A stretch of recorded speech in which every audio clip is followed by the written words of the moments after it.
નમસ્તે મિત્રો, સ્વાગત છે તમારું મારા આજના આ નવા વિડીયોમાં. તો મિત્રો, આજે આપણે બનાવીશું વેજ પનીર ઘોટાલા.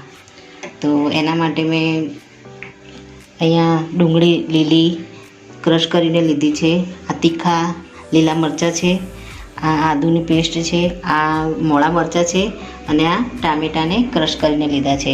તો મિત્રો, આપણે આને વઘારવાની શરૂઆત કરીએ. મિત્રો, આપણે વઘારની શરૂઆત કરીશું. તો સૌપ્રથમ આમાં આપણે 2 ચમચા તેલ એડ કરીશું.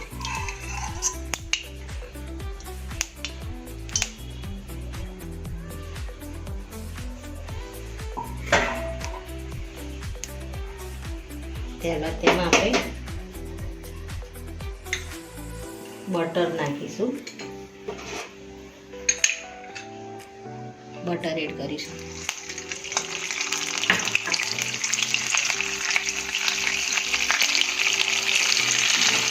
આપણે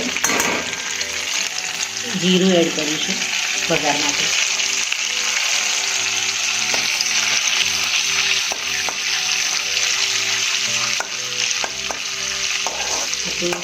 બટર ઓગળી ગયું છે.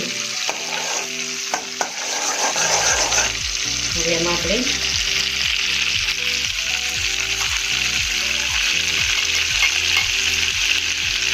ક્રશ કરેલું લસણ એડ કરીશું.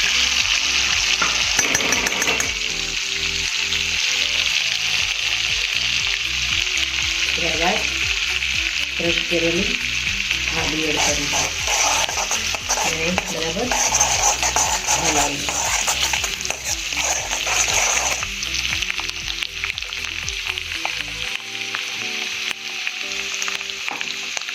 ત્યારબાદ એમાં લીલા મરચાં જે આપણે કટ કરીને રાખ્યા છે તીખા, એને આમાં એડ કરીશું. અને થોડા મોળા મરચાં છે લીલા, એને એડ કરીશું.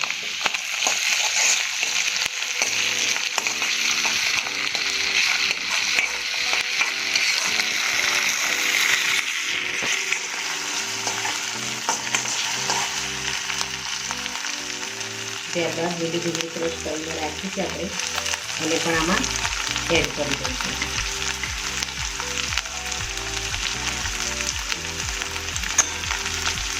આ રીતે બધી વસ્તુ આપણે ક્રશ કરેલી આમાં એડ કરી દઈશું. ત્યારબાદ તેને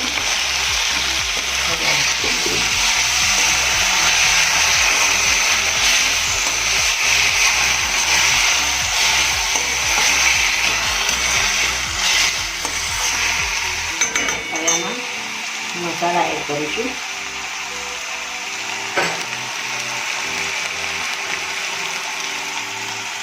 સૌપ્રથમ આપણે એમાં અડધી ચમચી હળદર એડ કરીશું. ધાણા પાવડર એડ કરીશું અડધી ચમચી. શેકેલા જીરાનો પાવડર અડધી ચમચી. ગરમ મસાલો,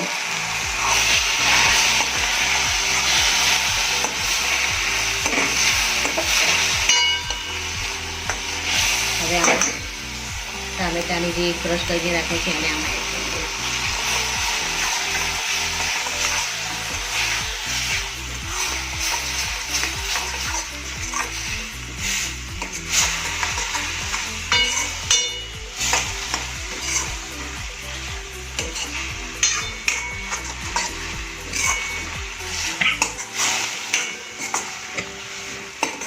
ત્યારબાદ ડુંગળીને મેં કટ કરીને રાખી છે થોડી, એને આમાં એડ કરીશું.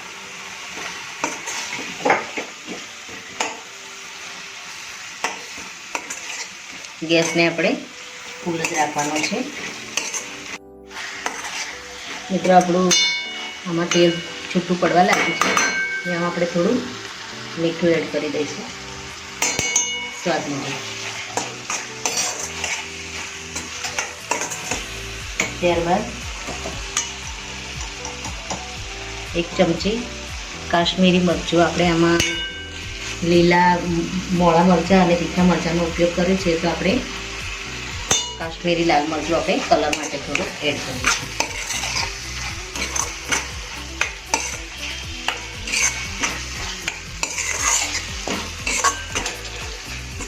મિત્રો આમાં હવે આને ક્રશ કરવાની વધારે જરૂર છે નહીં, કારણ કે મેં એકદમ ઝીણું કટરમાં ક્રશ કરીને જ લીધેલું છે. હવે આમાં આપણે થોડું પાણી એડ કરીશું જરૂર મુજબ. પાણી એડ કરીને એને ઢાંકીને આપણે થોડી વાર કૂક થવા દઈશું.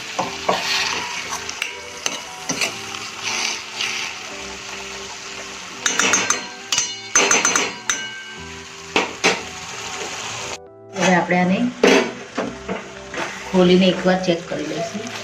આપણું એકદમ આ રેડી થઈ ગયું છે. આને આપણે એકદમ ઝીણા ક્રશ કર્યા છે, એટલે બહુ મેશ કરવાની જરૂર નથી. આને આપણે આ રીતે થોડો મેશ કરી લઈશું અને ઉપરથી આપણે ધાણા એડ કરીશું.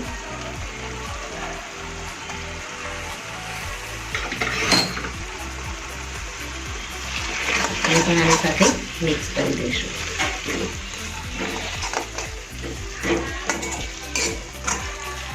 હવે આને આપણે આ રીતે મેશ કરી દઈશું.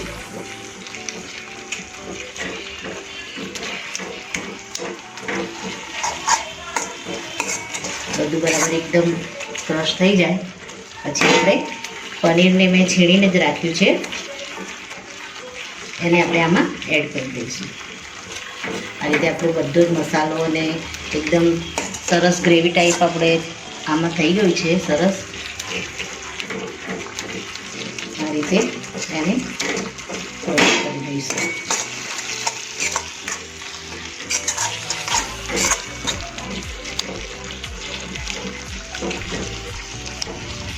હવે આપણે થોડી કસૂરી મેથી એડ કરીશું આમાં.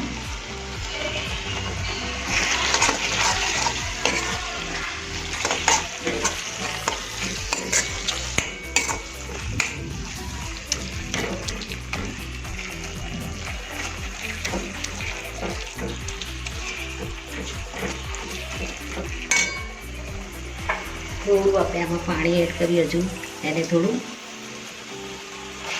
ક્રશ કરીશું.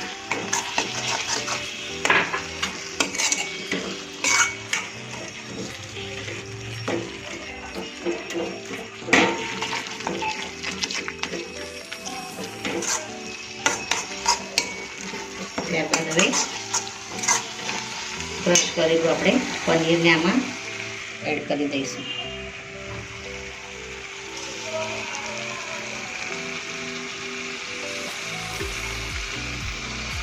અને 200 ગ્રામ જેટલું પનીર લીધું છે અને આમાં એડ કરી દઈશું.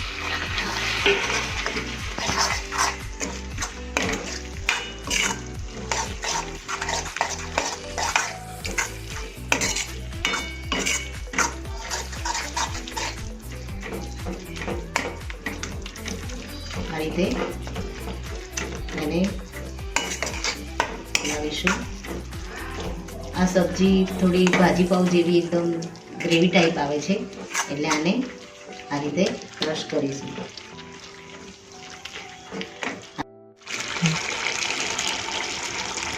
હવે આમાં આપણે ચીઝ એડ કરી દઈશું.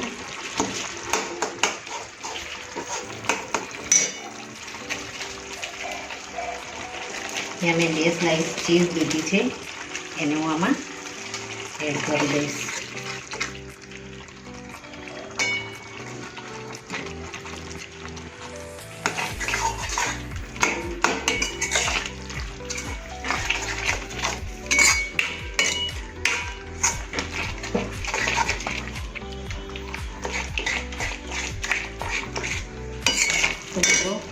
ઉપરથી આપણે બટર એડ કરીશું.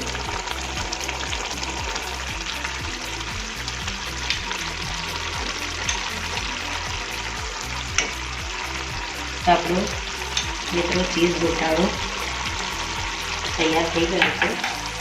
આને પછી હલાવી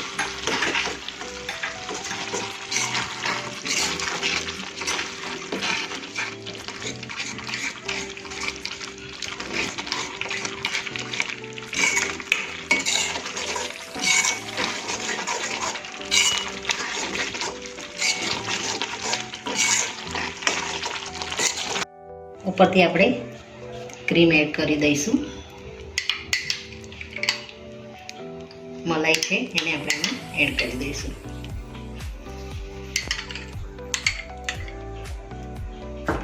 ત્યારબાદ થોડા લીલા ધાણા એડ કરી દઈશું. હવે આને થોડું હલાવી દઈશું.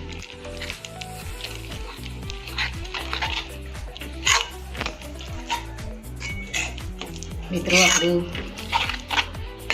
પનીર ગોટાળો રેડી થઈ ગયો છે. હવે આને આપણે સર્વ કરી દઈશું.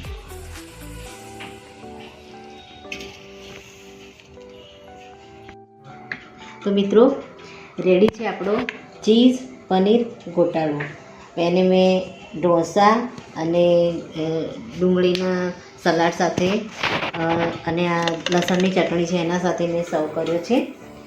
આને ભાજી પાઉંના બન જે આવે છે એની સાથે પણ આને સર્વ કરી શકાય. તો મિત્રો આપણો આ વિડીયો અહીંયા પૂરો થાય છે. જો તમને વિડીયો ગમ્યો હોય તો લાઈક કરજો, શેર કરજો અને તમારી ચેનલ દેશી સ્પૂનને સબસ્ક્રાઈબ જરૂરથી કરજો અને કોમેન્ટ જરૂરથી કરજો કે તમને મારી આ પનીર વેજ ગોટાળોની રેસીપી કેવી લાગી. થેન્ક યુ મિત્રો.